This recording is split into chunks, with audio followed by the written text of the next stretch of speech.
നമസ്തേ. പുതിയൊരു വീഡിയോയിലേക്ക് ഏവർക്കും സ്വാഗതം.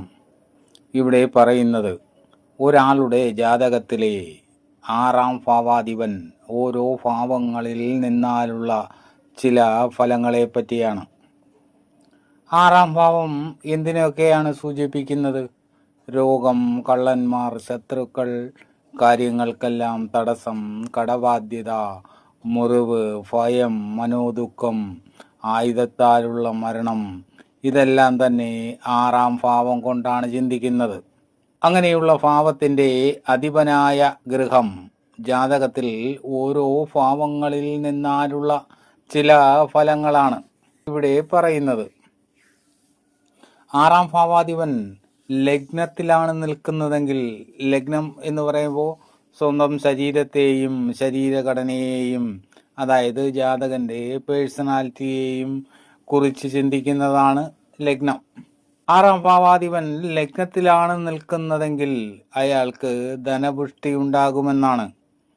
അതേപോലെ എല്ലാവരാലും ബഹുമാനവും, അങ്ങനെ പലവിധ ഗുണങ്ങളും വന്നു ചേരുമെന്നുള്ളതാണ്.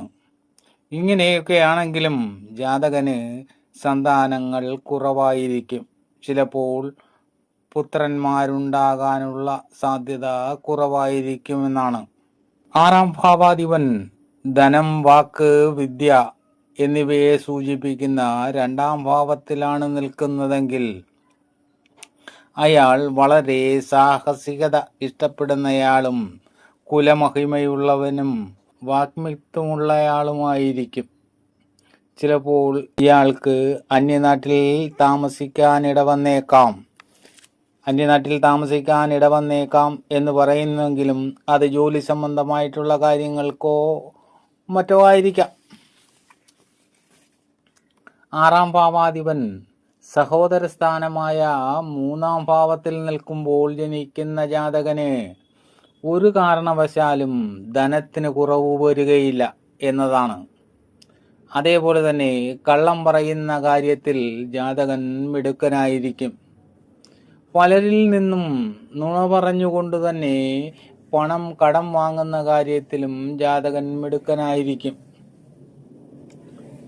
ഇനി 6-ാം ഭാവാധിപൻ മാതൃസുഖസ്ഥാനമായ 4-ാം ഭാവത്തിൽ നിൽക്കുമ്പോൾ ജനിക്കുന്ന ജാതകൻ 6-ാം ഭാവാധിപൻ 3-ൽ നിൽക്കുമ്പോഴുള്ളതുപോലെ തന്നെ കളവ് പറയാനും കളവ് പറഞ്ഞ് പണം കടം വാങ്ങുന്നതിനും മിടുക്കനായിരിക്കും. അതുകൊണ്ട് തന്നെ അയാൾക്ക് പണത്തിന് കുറവ് വരികയില്ല എന്നതാണ്. അതുപോലെ തന്നെ കടം വാങ്ങുന്ന പണത്തിന് പരിഹാരമുണ്ടാക്കുകയും ചെയ്യും. 6-ാം ഭാവാധിപൻ പുത്രസ്ഥാനമായ 5-ാം ഭാവത്തിൽ നിൽക്കുമ്പോൾ ജനിക്കുന്ന ജാതകന് ബന്ധുക്കളും ധനവും സ്ഥിരമായി നിലനിൽക്കില്ല എന്നതാണ്. ജാതകൻ സൗമ്യശീലനും ദയാലുവുമായിരിക്കുമെന്നുള്ളതാണ്. എങ്കിൽ തന്നെയും സ്വന്തം കാര്യം നേടാൻ സമർത്ഥനുമായിരിക്കും. ഇനി 6-ാം ഭാവാധിപൻ 6-ൽ തന്നെയാണ് നിൽക്കുന്നതെങ്കിൽ ജാതകന്റെ സ്വന്തക്കാരൊക്കെ അടുപ്പം കാണിക്കുമെങ്കിലും ഉള്ളുകൊണ്ട് അത്ര ഇഷ്ടമുള്ളവനായിരിക്കില്ല. എന്നാൽ മറ്റുള്ളവരൊക്കെ മിത്രങ്ങളായി തീരുകയും ചെയ്യും.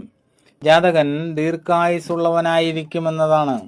6-ാം ഭാവാധിപൻ കളത്രസ്ഥാനമായ 7-ാം ഭാവത്തിൽ നിൽക്കുമ്പോൾ ജനിക്കുന്ന ജാതകന് ധനപുഷ്ടിയുണ്ടാകുമെന്നുള്ളതാണ്. ബഹുമാനവും പലവിധ ഗുണങ്ങളും വന്നു ചേരും. ജാതകന് സന്താനങ്ങൾ കുറവായിരിക്കുമെന്നതാണ്. 6-ാം ഭാവാധിപൻ ആയുർസ്ഥാനമായ 8-മത്തിൽ നിന്നാൽ ജാതകൻ അറിവുള്ള ആളുകൾക്ക് ശത്രുവായും രോഗിയായും സ്ത്രീകൾക്ക് കീഴ്പ്പെട്ട് ജീവിക്കുന്നവനുമായി ഭവിക്കുമെന്നാണ്. 6-ാം ഭാവാധിപൻ ഭാഗ്യസ്ഥാനമായ 9-ൽ നിൽക്കുമ്പോൾ ജനിക്കുന്ന ജാതകൻ ആചാരങ്ങളും നാട്ടുനടപ്പുകളുമൊക്കെ ഇഷ്ടപ്പെടുന്നവനായിരിക്കും. കല്ലും മരവും കൊണ്ടുള്ള ജോലികൾ ചെയ്യുന്നവനുമായിരിക്കുമെന്നതാണ്. ചിലപ്പോൾ ശില്പിയാകാം, ചിലപ്പോൾ നിർമ്മാണ തൊഴിലാളിയാകാം. ഇനി 6-ാം ഭാവാധിപൻ കർമ്മസ്ഥാനമായ 10-ാം ഭാവത്തിൽ നിൽക്കുമ്പോൾ ജനിക്കുന്ന ജാതകൻ സാഹസിക പ്രവൃത്തി ഇഷ്ടപ്പെടുന്നവനും കുലമഹിമയുള്ളവനുമായിരിക്കും. ചിലപ്പോൾ അന്യദേശത്ത് താമസിക്കാനിട വന്നേക്കാം. ഇനി 6-ാം ഭാവാധിപൻ ലാഭസ്ഥാനമായ 11-ൽ നിൽക്കുമ്പോൾ ജനിക്കുന്ന ജാതകൻ ധനപുഷ്ടിയുള്ളയാളായിരിക്കും.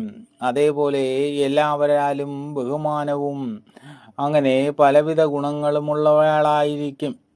എന്നാൽ ജാതകന് പുത്രന്മാർ ഇല്ലാതിരിക്കാനും സാധ്യതയുണ്ട്. 6-ാം ഭാവാധിപൻ വ്യയസ്ഥാനമായ 12-ൽ നിൽക്കുമ്പോൾ ജനിക്കുന്ന ജാതകന് വ്യയസ്ഥാനമാണെങ്കിലും ധനച്ചെലവ് കുറവായിരിക്കും, ദീർഘായുസ്സുണ്ടായിരിക്കും. 6-ാം ഭാവാധിപൻ ഓരോ ഭാവങ്ങളിൽ നിന്നാലുള്ള പൊതുവായ ചില ഫലങ്ങളാണ് ഇവിടെ പറഞ്ഞത്.